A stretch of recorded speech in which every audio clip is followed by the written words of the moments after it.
Gawin? Sasabihin mo ba o hindi?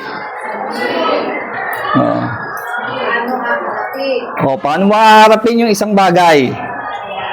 Yung honesty, yung tinatawag dyan, yan yung mga nangyari sa iyo na, for example, nakabasag ka nga ng isang bagay, sasabihin mo agad.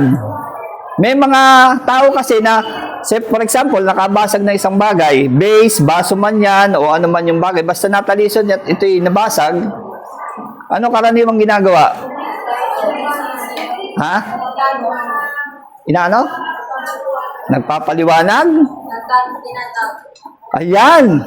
Tama yung ginawa sinabi niya. Yung iba ang ginagawa ay tinatago. Oo. O kaya, tinitingnan muna yung kapaligiran kung merong nakakita. Tapos, aalis na lang at iiwanan na. Diba? Tinatago para walang makaalam. Ang tanong, honest ba yun? No. Kaya itong pinag-aaralan is the outward expression of his requiring truthfulness.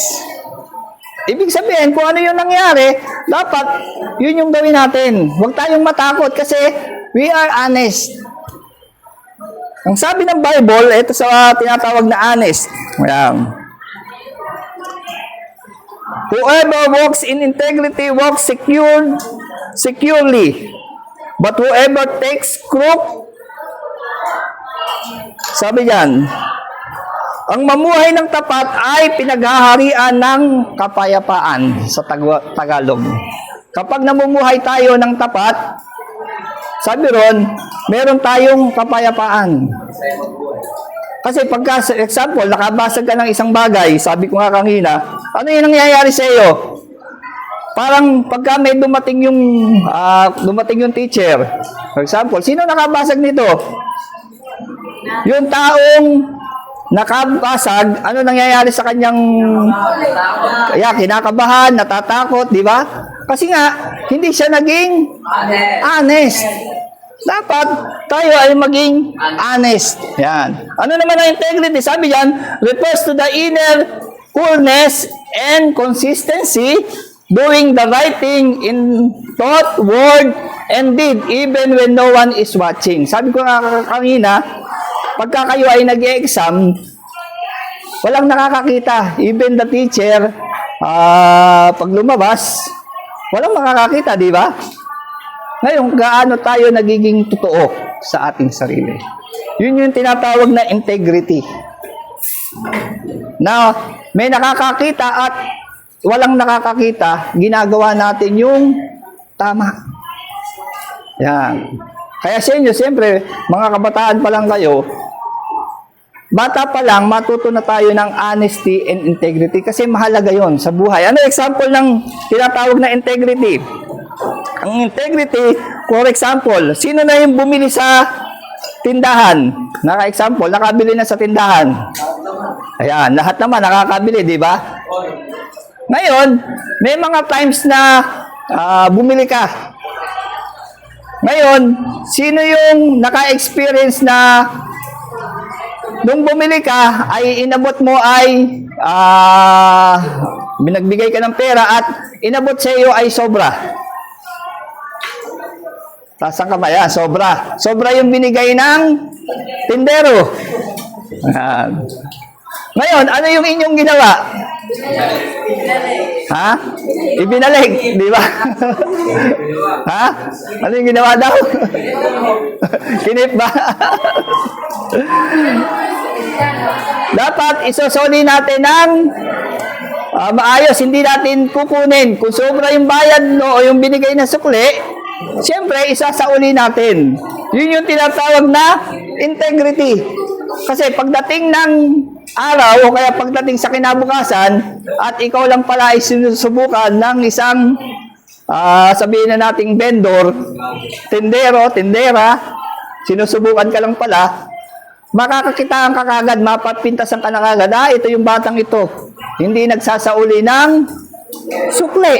Di ba? Kumbaga, yung ating integridad ay nawawala. Nadudungisan yung ating integrity. Kasi nga, hindi ka na nagsasauli ng sukli o kaya lang sobra, di ba? Yun yung integrity. Sa buhay natin, napakahalaga ng integridad. Kayo, habang kayo lumalaki, ang honesty, ang tinatawag na honesty, ito yung tinatawag na, sabi rito, honesty is about truth. Yung katotohanan. Kung ano yung nangyari, nakabasag ka, sabihin mo. Kasi katotohanan yun eh. Huwag tayong mahihiya. Ayan. Okay. Last na lang. At yung integrity, ayun tinatawag na, sabi rito, it's about balance. Sabi yan, integrity is about wholeness. Yung kabuuan natin. Ano yung honesty? Is katapatan, truth. Nagiging tapat ka. At yung integrity is yung ating kabuuan.